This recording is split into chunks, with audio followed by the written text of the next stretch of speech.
Hello friends, welcome back to my channel Sathya. இன்றைக்கி இப்போ ஒரு இன்ட்ரெஸ்டிங்கான பிளாக் பார்க்கலாம். ஸோ இந்த இன்ட்ரோ கொடுத்து நான் ரொம்ப நாள் ஆச்சு. ஸோ ரொம்ப நாள் வீடியோஸ் போட முடியல. அதுக்கு ரீசன்ஸ் நான் மெசேஜ் பண்ணியிருந்தேன், என்னோடய கம்யூனிட்டி போஸ்ட்டில் போஸ்ட் பண்ணியிருந்தேன். பட் இருந்தாலும் நான் உங்களுக்கு சொல்லிடுறேன் மறுபடியும். ஸோ வீடியோஸ்லாம் போட்டுட்ருந்தேன். அப்புறம் பார்த்தீங்கன்னா கொஞ்சம் ஒரு டைம் கேப்பில் ஃபோன் ஆக்சுவலாக சன் வச்சுருந்தாரு. யூஸ் பண்ணிகிட்ருக்கப்போ ஏற்கனவே அது ரொம்ப பழைய ஃபோனு. அந்த பின்னாடி இது எல்லாமே ஏற்கனவே ரொம்ப பழைய ஃபோன் சொல்ல முடியாது, பட் ஓரளவுக்கு இருந்துச்சு. அது ரிப்பேர் ஆனோடனே என்ன ஆச்சுன்னா அந்த டிஸ்பிளே எல்லாமே போச்சு. ஸோ டிஸ்பிளே போனோன்னே ஃபோனை சுவிட்ச் ஆன் பண்ணவே முடியல. டிஸ்பிளே ஸோ உங்கள்கிட்ட ஃபோன் காட்டுறேன். பின்னாடி இருக்கிறது பார்த்தீங்கன்னா அது ஏதோ சொன்னாங்க, டேட்டா கார்டு என்னமோ இதாகிடுச்சு, இனிமேல் ஃபோனை சுவிட்ச் ஆன் பண்ண முடியாது அப்படின்னாங்க. இந்த ஃபோன் தான். ஸோ இந்த ஃபோனோட நிலைமை பாருங்கள். இப்போது பேக் கேஸ் மட்டும் கழட்டி வச்சுருக்கேன். ஸோ ஃபோன் நல்ல ஃபோன் தான். ஃபோன் நல்லா யூஸ் பண்ணுறதுக்கு நல்லா இருந்துச்சு. இவ்வளோ வருஷம் நல்லா தான் போச்சு. ஃபோனை குறை சொல்ல முடியாது. ஸோ அது என்னாச்சுன்னா, ரீசெண்டாக ஃபோனை சுவிட்ச் ஆன் பண்ணவே முடியல. என்னால் ஃபோன் ரிப்பேர் பண்ண முடியாது அப்படின்ட்டு கடைக்காரங்க சொல்லிட்டாங்க. ஸோ அதுக்கப்புறம் நியூ ஃபோன் வாங்கியிருக்கோம். இப்போ நியூ ஃபோன்லேருந்து தான் நான் இது பண்ணிகிட்ருக்கேன். ஸோ அது அதில் உள்ள டேட்டாஸ் ரெக்கவர் பண்ண முடியாது அப்படிங்கிற மாதிரி என்னமோ சொன்னாங்க. பட் எனக்கு ஒரு சின்ன இது இருந்துச்சு. என்னென்னா ஓல்டு ஃபோன் ப்ரோக் ஆயிருந்தாலும் அந்த ஃபோனை நம்ம ரிக்கவர் பண்ண முடியும் அப்படின்னு நிறைய சர்ச் பண்ணி பார்த்தப்போ எனக்கு தெரிஞ்சுது. ஸோ அதுக்கப்புறம் நான் அந்த டேட்டா கேபிள்லாம் வச்சு யூஸ் பண்ணி சிஸ்டத்தில் போட்டு பார்த்துட்டு இது பண்ணிகிட்டு இருந்தேன். அப்போ ஆக்சுவலாக இந்த பாஸ்வேர்ட்ஸ் எதுவுமே எனக்கு ரிமெம்பர் ஆகலை. ஸோ அதனால பாஸ்வேர்ட் இல்லாமல் ரெக்கவர் ஆக முடியாதுன்னு இருந்தது. அப்புறம் பாஸ்வேர்டு எல்லாமே பாஸ்கீன்னு சொல்லுவாங்க ஒன்று. அது உங்களுக்கு தெரிஞ்சிருக்கும்னு நினைக்கிறேன் நிறைய பேர்த்துக்கு. பாஸ்கீயில் தான் நான் செட் பண்ணி வச்சுருந்தேன் என் பழைய ஃபோனில். அந்த பாஸ்கீ யூஸ் பண்ணால் மட்டும்தான் என்னோடய அக்கௌண்ட்ஸ்லாம் ஓப்பன் பண்ண முடியும். ஸோ அது இல்லாமல் என்னால் ஓப்பன் பண்ணவே முடியல. அதுக்கப்புறம் ரெக்கவர் பண்ணுறதுக்கு இந்த ஃபோனில் ஒன்று பாஸ்கீ வேணும், இல்லைனா பாஸ்வேர்ட் வேணும் அப்படின்னு திரும்பி ரிமெம்பர் காமிச்சிட்டே இருந்தது. ஸோ அதுக்கப்புறம் யூஸ் பண்ண முடியாமல் இருந்துச்சு. பட் நான் எப்படியோ நானாக சர்ச் பண்ணி இத்தனை மந்த்து ஒரு 4 months நான் கரண்ட்டாக நான் இல்லைன்னு நினைக்கிறேன். ஸோ அந்த 4 months என்னால் வீடியோஸ் எதுவுமே போட முடியல, வீடியோஸ் எடுக்கவும் இல்லை. எடுத்து வச்சுருந்தா சப்போஸ் எனக்கு என்ன ஒரு ஐடியா இருந்ததுன்னா, சரி நம்ம போட முடியல அப்படின்ட்டு எனக்கு ரொம்ப இதாக இருந்தது. ஸோ இனிமேல் போட முடியாது அப்படின்னு இன்னொரு சேனல் வேணால் ஓப்பன் பண்ணலாமா அப்படிங்கிற ஒரு இது இருந்துச்சு. சரி, சேனல் வேணாம் அப்படிங்கிற மாதிரியும் இருந்துச்சு. எதுவுமே சேனல்ஸ் எதுவுமே நான் எடுக்கலை, வீடியோஸ் எதுவுமே எடுக்கலை. அதுக்கப்புறம் நான் எப்படியோ ரெக்கவர் பண்ணிவிட்டேன். ரெக்கவர் பண்ண அன்றைக்கி தான் நான் உங்களுக்கு கம்யூனிட்டி போஸ்ட்டில் போஸ்ட் பண்ணியிருந்தேன். ஸோ இனிமேல் வீடியோஸ் கண்டினியூஸாக போடுறேன். பட் எனக்கு உங்களோட சப்போர்ட் இருந்தால் தான் மட்டும்தான் என்னால் வீடியோஸ் நல்லா போட முடியும். ஏன்னா நீங்கள் பார்த்து எனக்கு உங்களோட சஜஷன் ஏதாவது சொன்னீங்கன்னா மட்டும்தான். ஏன்னா எனக்கு கமெண்ட்ஸ் பற்றி எதுவுமே அந்த அளவுக்கு இல்லை. வியூஸு இது எல்லாமே இல்லாதனால தான் ரொம்ப ஃபீல் பண்ண வேண்டியதாக இருக்குது. வீடியோஸ் போடுறதுக்கும் கஷ்டமாக இருக்குது. நீங்கள் உங்கள் சப்போர்ட் கொடுங்க. ஸோ உங்களோட சப்போர்ட் வச்சு நான் கண்டிப்பாக வீடியோஸ்லாம் போட்டு உங்களை என்கரேஜ் பண்ணுறேன். ஸோ என்னோடய வீடியோஸ் உங்களுக்கு பிடிச்சிருந்ததுன்னா நீங்கள் லைக் பண்ணுங்கள், கமெண்ட் பண்ணுங்கள், ஷேர் பண்ணுங்கள். ஸோ உங்களோட கமெண்ட்ஸையும் இது பண்ணுங்கள். அப்போ தான் எனக்கு நெக்ஸ்ட்டு அப்கமிங் வீடியோஸ்லாம் எப்படி போட்டால் உங்களுக்கு பிடிக்கும் அதெல்லாம் நான் தெரிஞ்சுக்க முடியும்னு நினைக்கிறேன். ஸோ வாங்க வீடியோக்குள்ளே போகலாம். இது மத்தியான டைமு. ஸோ பூ இன்றைக்கி ஒரு அழகாக 2 பூ பூத்திருந்து குட்டியாக ஒரு மொட்டு விட்டுருந்தது. பார்க்க அழகாக இருந்துச்சு. அந்த வெளிச்சத்துக்கு, அந்த சூரிய வெளிச்சத்துக்கு பார்க்க அவ்வளோ க்யூட்டாக இருந்துச்சு. ஸோ அதை கொஞ்ச நேரம் பார்த்துட்டு இருந்தேன். நல்லா வெயில், நான் காலையில் நல்லா வெயில் அடிச்சுது. ஸோ அதுக்கப்புறம் பார்த்திங்கன்னா ட்ரெஸ்லாம் அலசினதெல்லாம் வந்து எடுத்து போட்டிருந்தேன். ஸோ அது எல்லாத்தையும் வந்து பிரித்து காய போடணும். பால் வாங்கிட்டு வந்திருந்தேன். ஸோ பால் வந்து காய்க்கலாம் அப்படின்ட்டு எடுத்து வச்சுருந்தேன்.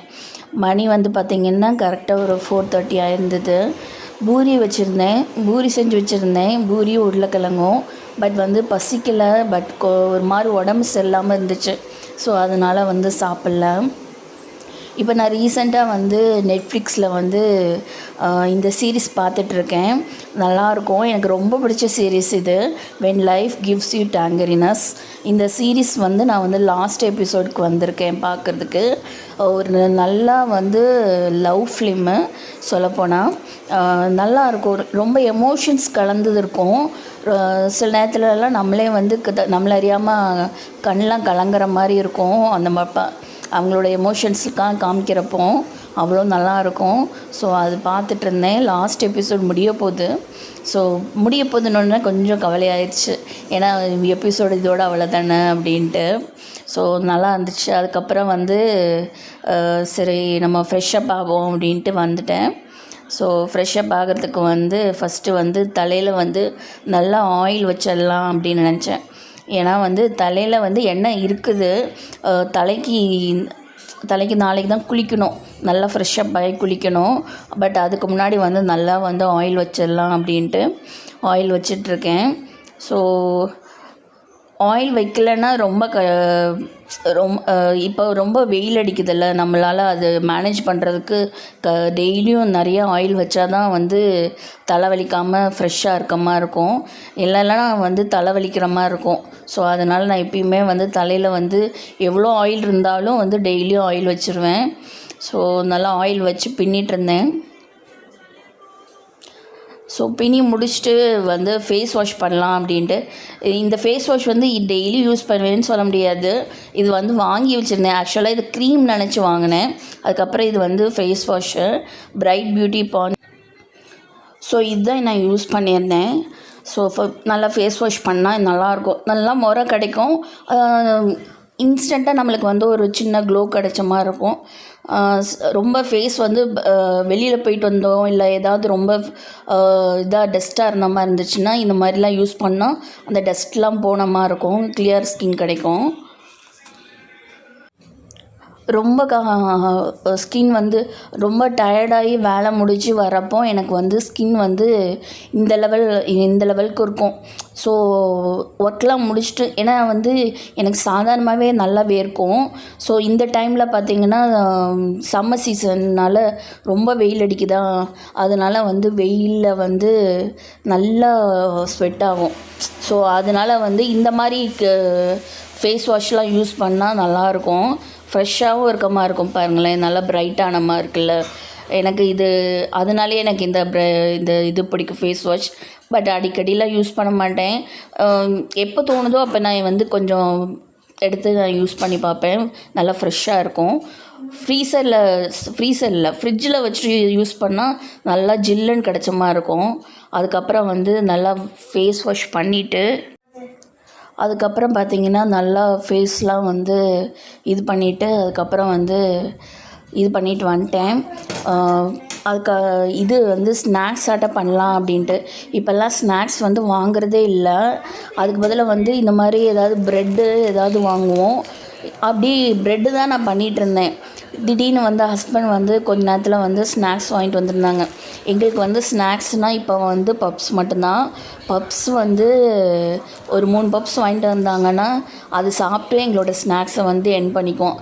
அதிகமாக இப்போ ஸ்நாக்ஸ் எதுவும் வாங்குறதில்ல. செலவு வந்து அந்தளவுக்கெல்லாம் அதிகமாக பண்ணிக்கிறதில்ல. ஸோ அப்புறம் பார்த்திங்கன்னா பப்ஸை வந்து சாப்பிட்டுட்டு இருந்தேன். எக் பப்ஸ் வாங்கிட்டு வந்திருந்தாங்க. ஸோ சாப்பிட்டு முடிச்சுட்டு அந்த ப்ரெட்டு வேறு நான் ரோஸ்ட் பண்ணியிருந்தேன்ல, 2 ரோஸ்ட் பண்ணியிருந்தேன் ப்ரெட்டு. ஸோ அதை எதுக்கு வேஸ்ட் பண்ணுவானே அப்படின்ட்டு அதுக்குள்ளே வந்து கருகிருச்சு. நான் வாங்கிட்டு வந்தாங்க அப்போ தான் ஹஸ்பண்ட் வந்த டைமு. ஸோ அந்த 2 ப்ரெட்டையும் எடுத்துகிட்டு வந்துட்டு நான் வர மத்தியானம் பூரி செஞ்சு சாப்பிட்லையா, அதனால் வந்து ஜாம் யூஸ் பண்ணேன். ஜாம் வச்சு இந்த ப்ரெட்டை சாப்பிட்றலாம் அப்படின்ட்டு. சரி கொஞ்ச நேரம் கழிச்சு டீ போடுவோம், அதுக்குள்ளே இதை சாப்பிட்ருவோம் அப்படின்ட்டு. அந்த பூரி ரிமைனிங் அப்படியே தான் இருந்துச்சு. நான் தான் வந்து சாப்பிட்ல பூரி. ஏன்னா வந்து எனக்கு வந்து ரொம்ப வாமிட்டிங்காக இருந்துகிட்டு இருந்தது ஒரு வாரமாக. உடம்பு சரியில்லாமல் இருந்துக்கிட்டே இருந்தது. ஸோ இப்போ தான் கொஞ்சம் சரியாக இருக்குது. ஸோ அதனால் வந்து இது ஏதாவது இந்த மாதிரி சாப்பிட்டா தான் சாப்பிட்ட மாதிரி இருக்கும். பூரி அந்த அளவுக்கு பிடிக்கும்னு சொல்ல முடியாது, ஓரளவுக்கு சாப்பிடுவேன். ஸோ இந்த மாதிரி செஞ்சு பாருங்கள், நல்லாயிருக்கும். ஆக்சுவலாக வந்து ப்ரெட்டை வந்து நல்லா வந்து கொஞ்சோண்டு வந்து கீ ஊற்றி நல்லா டோஸ்ட் பண்ணிக்கோங்க. டோஸ்ட் பண்ணிவிட்டு அதுக்கு மேலே பார்த்தீங்கன்னா ஜாம் தடவி சாப்பிட்டிங்கன்னா டேஸ்ட் நல்லாயிருக்கும். 2 சைடும் டோஸ்ட் பண்ணிக்கோங்க. 2 சைடு டோஸ்ட் பண்ணிவிட்டு அதுக்கு மேலே வந்து நம்மளுக்கு பிடிச்ச ஜாமு இல்லைன்னா வந்து இது சர்க்கரை கூட தூவி சாப்பிட்லாம், நல்லாயிருக்கும். எனக்கு அந்த காம்பினேஷன் வந்து ரொம்ப பிடிக்கும். ஸோ இந்த ரெசிபி வந்து அப்போ தான் செஞ்சு சாப்பிட்ருந்தேன். ரொம்ப பசிச்சிருந்தேன்னா வந்து இந்த மாதிரி ப்ரெட் இருக்கிறப்போ வந்து இந்த மாதிரி டோஸ்ட் பண்ணிட்டு அதுக்கு மேலே வச்சு ஜாம் வச்சு சாப்பிட்றப்போ வயிறு வந்து கொஞ்சம் ஃபில்லிங்காக இருக்க மாதிரி இருக்கும். வெறும் ப்ரெட்டு வந்து சாப்பிட்டா ஜாம் தடவி சாப்பிட்டதுக்கும் இதுக்கும் கொஞ்சம் ஒரு சின்ன ஒரு டிஃப்ரென்ஸ் இருக்கும். ஏன்னா வந்து வயிறும் நல்லா ஃபில் ஆகிற மாதிரி இருக்கும். சரி அப்படின்னு சொல்லிவிட்டு அந்த 2 ப்ரெட்டு வேஸ்ட் ஆக்க வேணான்னு கொஞ்ச நேரம் வந்து இது பார்த்துட்டு இருந்தேன், சின்சான் தான் பார்த்துட்டு இருந்தேன். சாங்ஸ் கேட்பேன். இந்த மாதிரி ஏதாவது வந்து சின்சான் பார்க்குறது, இந்த மாதிரி தான் ஏதாவது போய்கிட்டுருக்கோம். ஸோ இந்த லீவுக்கு வந்து இப்படி தான் இந்த லீவ் வந்து போய்கிட்டுருக்கு. ஸோ சின்சான் தான் பார்த்துட்டு இருந்தேன். சின்சான் பார்த்துக்கிட்டே சாப்பிட்டுட்டு இனிமேல் தான் வந்து நைட்டுக்கு வந்து குக்கிங் வந்து ஸ்டார்ட் பண்ணணும். இந்த கரெக்டாக 6 o'clock ஆயிருந்தது. ஸோ ஹஸ்பண்ட் வந்து இன்றைக்கி 5:30க்கே வந்துட்டாங்கன்னு நினைக்கிறேன். ஸோ இப்போல்லாம் வேலை கொஞ்சம் இருக்கனால வந்துட்டாங்க. ஸோ முடிச்சுட்டு வந்தோன்னே சரி சாப்பிடுவோம் அப்படின்ட்டு தான் சாப்பிட்டேன். மத்தியானமும் சாப்பிடல. ஸோ அதுக்கப்புறம் ஒரு 6:30 போல் வந்து நல்லா மழை பெய்ய ஆரம்பிச்சிச்சு. ஸோ பார்த்திங்கன்னா லைட்டாக பெஞ்சுது, நிறையா பெய்யல, நல்லா மழை பெஞ்சிட்டு இருந்ததா. ஸோ அதை கொஞ்ச நேரம் பார்த்துட்டு இருந்தேன்.